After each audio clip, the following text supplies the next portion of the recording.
మద్యం మత్తులో తన ఒంటి మీద ఏముందో, ఎలా ఉన్నాడో కూడా తెలీదు.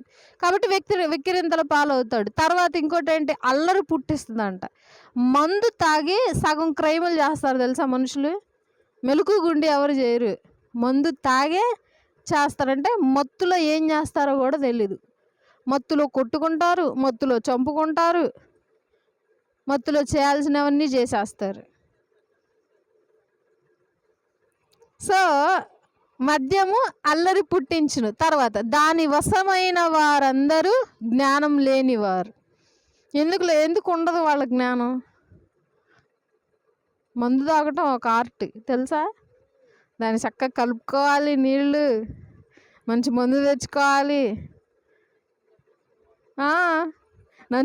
లైక్ మంచిగా తెచ్చుకోవాలి చక్కగా. అంత ఆర్ట్ ఉంచుకొని జ్ఞానం ఎందుకు ఉండదు తాగుబోతాళ్ళకి?